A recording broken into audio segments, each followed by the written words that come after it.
Let's do question number third of exercise 13.2 that is symmetry. Question number third is complete the following table. ये table हमें complete करना है. First में देखिए equilateral triangle दे रखा है और जिसकी तीनों साइड्स इक्वल होती हैं और हमारी लाइन ऑफ सिमेट्री एक ऐसे देखिए बना के दिखा देती हूँ.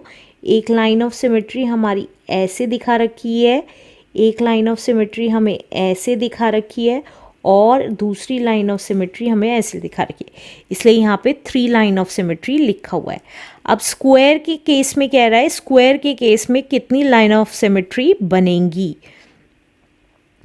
तो देखिए अगर हम स्क्वायर बना लेते हैं, ये आ गया स्क्वायर. अब इसमें लाइन ऑफ सिमेट्री बनानी है हमें, राइट. तो अब देखिए अगर हम देखें स्क्वायर में एक लाइन ऑफ सिमेट्री ऐसे बनेगी, एक लाइन ऑफ सिमेट्री ये बन जाएगी. लाइन ऑफ सिमेट्री से समझ जाइएगा कि दोनों तरफ के पोर्शन आइडेंटिकल हैं. एक लाइन ऑफ सिमेट्री ऐसे बन जाएगी और सिमिलरली एक लाइन ऑफ सिमेट्री ऐसे बन जाएगी. तो टोटल 4 लाइन ऑफ सिमेट्री बनी, राइट. तो हमने लिख दिया स्क्वायर यहाँ बना दिया है ऑलरेडी और इसमें हमारी आ गई 4 लाइन्स ऑफ सिमेट्री. अब इसी तरीके से रेक्टेंगल अगर देखें तो रेक्टेंगल के साथ भी सेम केस है. देखिए अगर रेक्टेंगल देखें और इसमें लाइन ऑफ सिमेट्री देखें तो देखिए ये लाइन ऑफ सिमेट्री है, दोनों पोर्शंस आइडेंटिकल हैं. ये लाइन ऑफ सिमेट्री है, दोनों पोर्शंस आइडेंटिकल हैं. ये लाइन ऑफ सिमेट्री नहीं है क्योंकि दोनों पोर्शंस आइडेंटिकल नहीं है. तो सिर्फ 2 ही हमारी लाइन ऑफ सिमेट्री बन सकती हैं. तो आंसर कितना आ गया 2. अब नेक्स्ट देखते हैं आइसोस्केलेस ट्राइंगल. अब आइसोस्केलेस ट्राइंगल बना लेते हैं. देखिए ये आ गया हमारा आइसोस्केलेस ट्राइंगल. अब इसमें लाइन ऑफ सिमेट्री अगर देखते हैं तो कौन सी होंगी.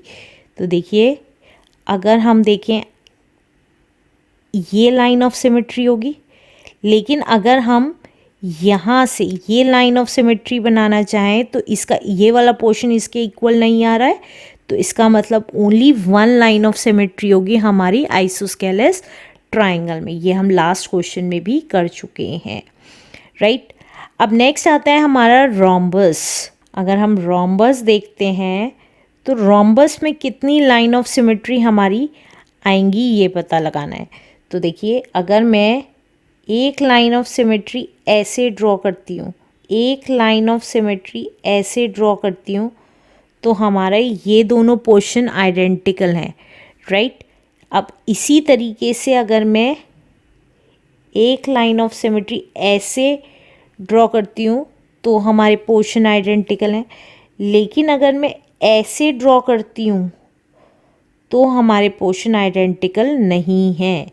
सिमिलरली अगर मैं ऐसे ड्रॉ करती हूँ तो भी हमारे पोर्शंस आइडेंटिकल नहीं है. क्यों?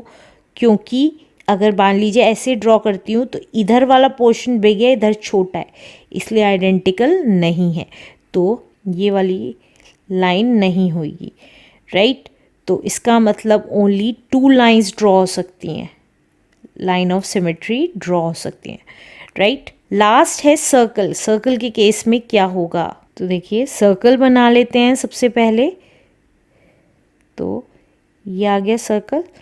अब इसमें लाइन ऑफ सिमेट्री बतानी है हमें. तो अगर आप देखेंगे सर्कल में ऐसे भी आइडेंटिकल है दोनों पोर्शन, ऐसे भी आइडेंटिकल हैं, ऐसे भी आइडेंटिकल हैं, ऐसे भी आइडेंटिकल हैं और देखिए ऐसे भी आइडेंटिकल हैं, ऐसे भी आइडेंटिकल हैं. कितनी नंबर ऑफ लाइंस खींच लीजिए सर्कल में, सब आइडेंटिकल हैं, दोनों पोर्शन आइडेंटिकल ही होंगे. तो हमारा आंसर क्या आ गया, इनफाइनाइट लाइंस ऑफ सिमेट्री आप खींच सकते हैं सर्कल में क्योंकि उसके दोनों पोर्शन तब भी आइडेंटिकल ही रहेंगे. आंसर